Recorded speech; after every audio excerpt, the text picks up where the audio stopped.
just run through the squad just to save some questions later on. If we start with the goalkeepers, is the usual ones, so Mark and Guiwin, Max O'Leary and his spouse are expecting a kid really soon. So me and him decided that it's better for him to take this camp off. Kind of joint decision on that one. Some things are more important than live land football, and family is definitely one of those. So it gives us a chance to call in Gavin Bozuno. I gave him a call a week back or something and asked if he would be ready to come in, and he was really excited and was more than ready, he said, to come in. So it gives us a chance. We have never worked with him, me and Gume, the goalkeeper coach. So it will be nice for us to work with him and know his character. Right backs, that situation has changed from the past. So we have a lot of players now playing the right back position on a regular basis, high level. Matt Doherty, of course, is playing all the minutes for Wolves, been really good. Jake O'Brien, same for Everton. Been impressive since he was asked to play the right back position. And we added Jimmy Dunn as well, who is playing now for Queen Park. Been impressive as well for them. So we have both Jake and Jimmy who can play centre back and a right back position. On top of that, Dara has been asked to play on a couple of occasions for Ipswich at that position. So we are pretty well covered in the right back position.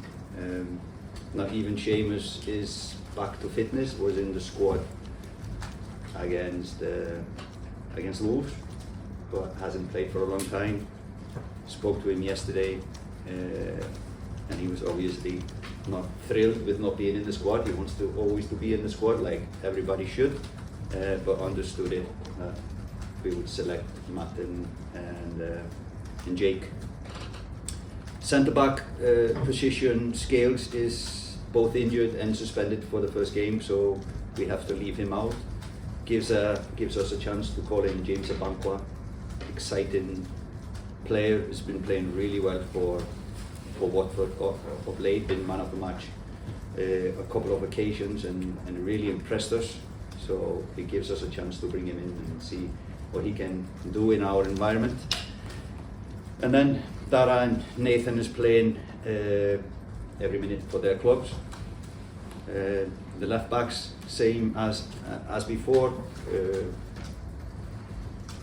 Callum and Robbie Brady, and I've said it before on press conference, I've been really impressed with Robbie, as a senior player, how he has acted in our camps as a leader. So really happy with the left backs. We have more players like Ryan Manning playing in the Premier League, and Stevens is playing for Stoke now. So it's a position that we are well covered in.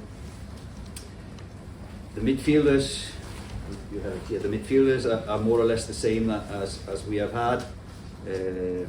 Jason Malumbi is suspended and is ready to, if called upon for the second game. The one outside maybe that has impressed us and did in the last camp was Andy Moran. He's really close to being in our squad, and we think he's one of the players that should kind of grow with the team going forward. But at this stage, we opted for the guys you see there. The winger position has been a little bit worrying for us, so a lot of injuries for our wingers. Gio, Jamie McGrath, Sammy had an ankle surgery, and Festi as well is injured, so a lot of absentees in that position. Gives us a chance to call in Rocco Vata, who has had really good performances for Watford as well. So a guy who can win games, give us something different. Has scored a few really nice goals this season. So nice to see him in our environment. Looking forward to working with him. And then up front, usual picks. Tom Cannon is a little bit injured now, so he's not available for call-up. And then it gives us a chance to call in Sinclair Armstrong, another guy playing really well for his squad, and is a little bit different from the strikers we have. Lightning speed, strong, physical, etc. So for us, really exciting squad. Something more about this, about the squad? Or just go to the questions about the squad? Please. Hi Heimir. Can you talk a bit more about Rocco Vata and his inclusion, what skill set he can bring, and was the interest from Albania a factor in his selection now? No, it's his qualities that he can bring to the table. Did well for the 21s. Plus, like I said before, we have a lot of injuries now in that department, and he gives something different. He can be a game changer. So that is what we see in him now. He can come in and do things, amazing things like he has shown for Watford. So that's the reason. I think Sammy Smolix has started every game since he came in, and the last few games it's been Ogbene or Ebezele. So you talk about the difficulties there. Do you feel Vata can be a direct replacement on the wing, and do you feel you have players who can slip into those positions quite easily?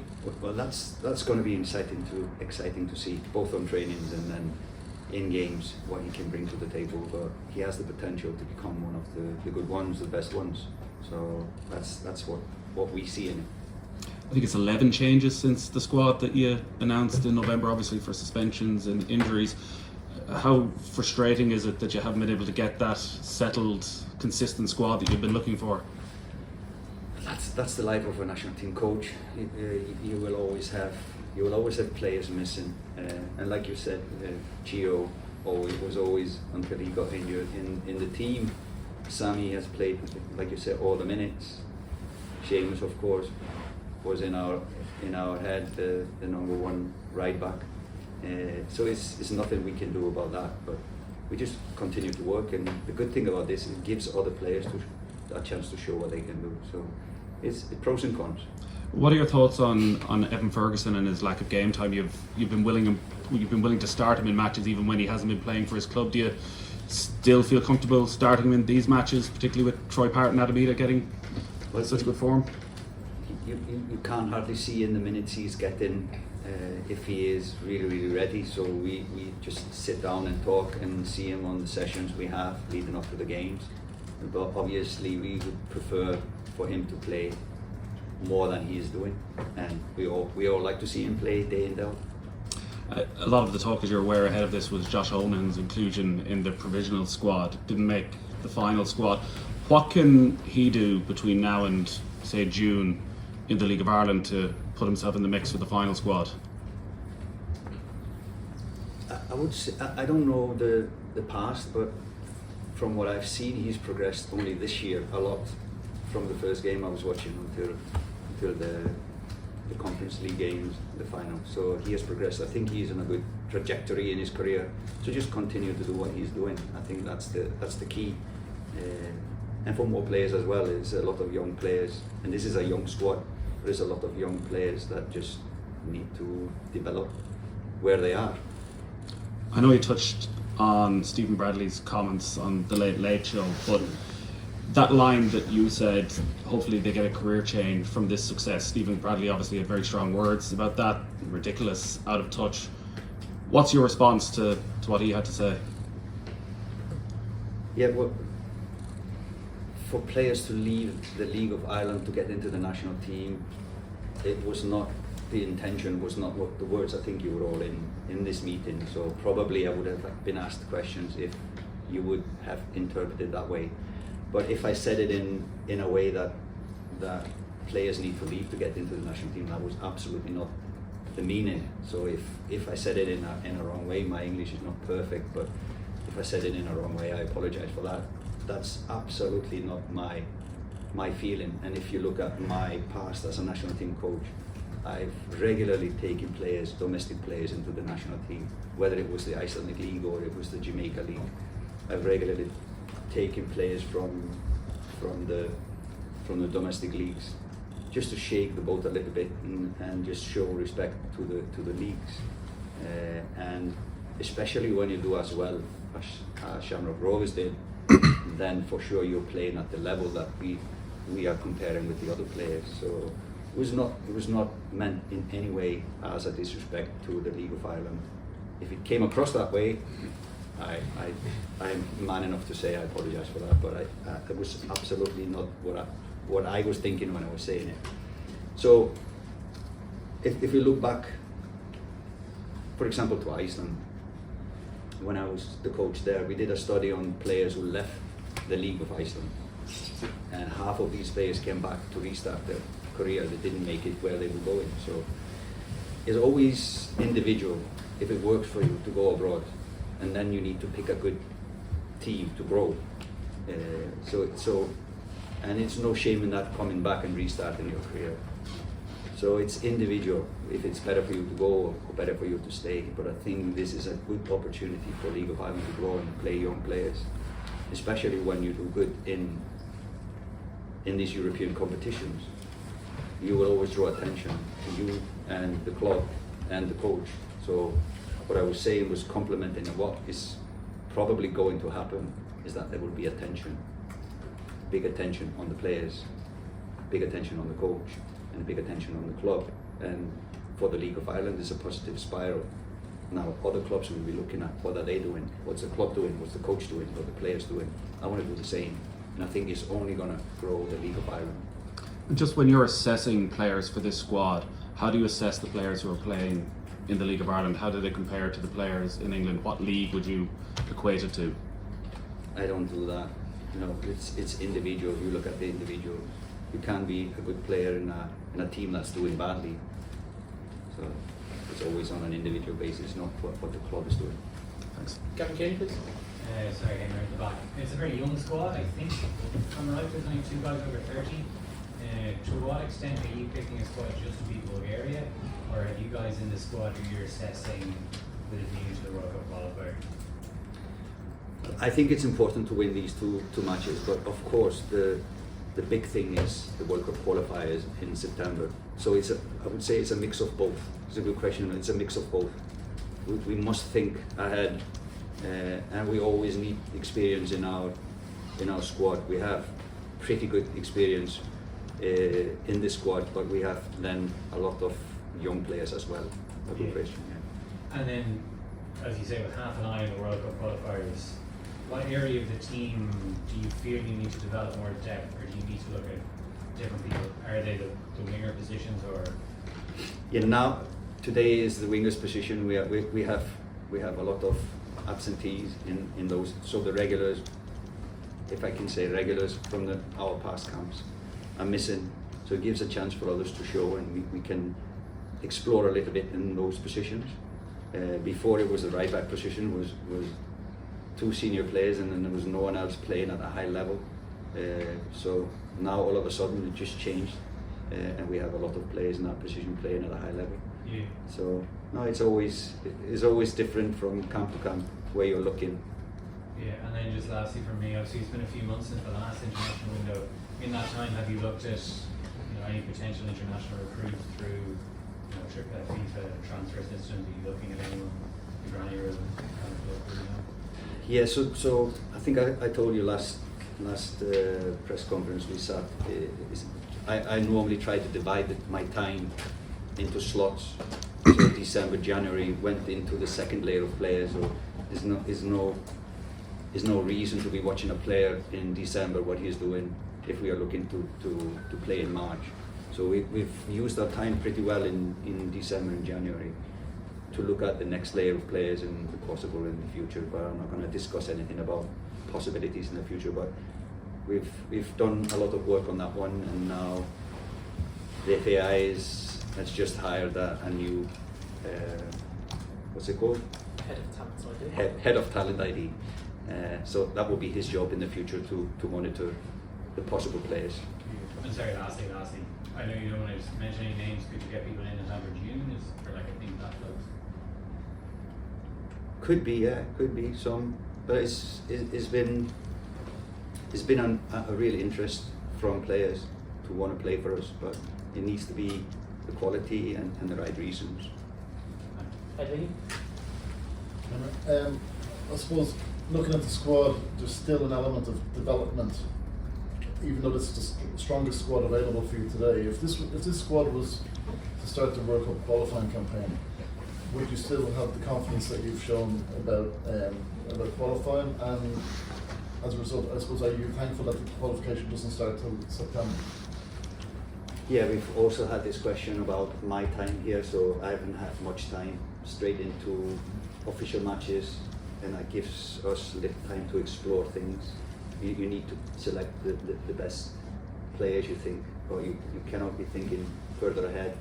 Now we have friendlies in June, and hopefully we can announce that really soon. So that gives us an opportunity to look maybe a little bit further ahead and explore maybe players that haven't been with us. So hopefully we can talk about that when it comes to that moment. Okay, and just looking at the Bulgaria games, how much emphasis in your mind is on the Nations League and survival and all of that path compared to setting the tone for the year ahead and building that momentum and really emphasising that we start as we mean to finish the year? You know, is that what you're thinking? I get what you're thinking. It goes hand in hand. I think winning those matches will give us much more than trying something or building something. I think this is really, for me, good opponent. Bulgaria is a good opponent to play now. They have been impressive, so it's a good opponent first to stay in the Nations League, but also to grow as a team. So it's a mix of both. But going back to them, just about Bulgaria and how impressive they have been. So we have obviously looked at all the games. So 12 games since Ilyan Ilyev was hired as a coach, and they've only lost one game, and that was a real outlier away game in Northern Ireland, where they were missing, I think, five of their starters through suspensions. So it's a tough team. It's going to be a physical battle.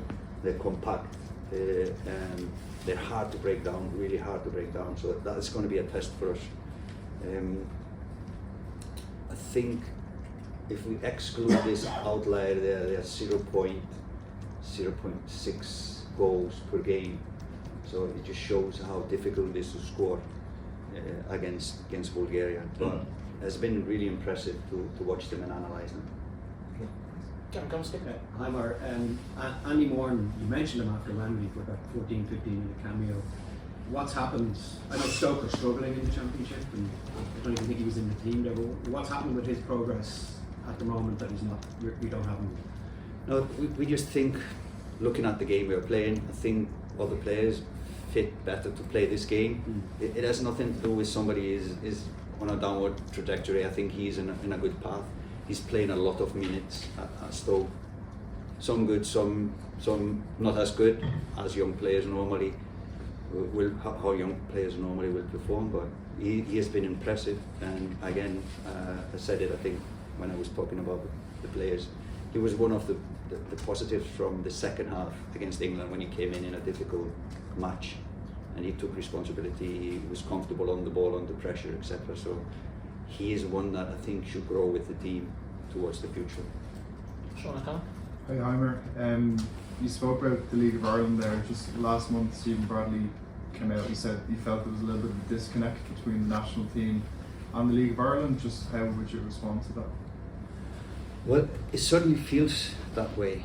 For me, it feels that way. At least the media, it feels like it's a fight. And I really don't understand it, because if the national team does well, it will benefit the League of Ireland. If the League of Ireland does well, I think it will benefit the national team. So I think we're all in the same boat. So whatever the issue is, the past or whatever, we just need to solve that and work together towards the future. That's my take on it. Maybe it's naive, but this is how I kind of smell it.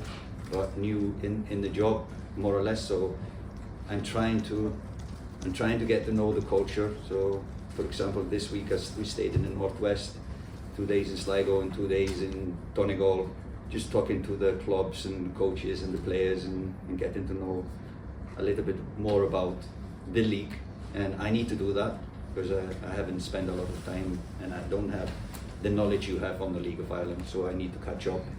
But it's always, you need to prioritise your time. Finally, Conor. Just on someone that's came really into the picture over the last couple of months, John Joe Patrick Finn, how close has he been to make the squad? Well, we have been looking at him because he has gotten a lot of attention. A young player as well. He went into a new league. He has, if you've watched his games, he's had some good games, some not so good games, but definitely he's on a good trajectory, and we'll keep an eye on him. He is there, and we are watching him. Perfect. Newspapers in the boardroom, please. Thank you very much.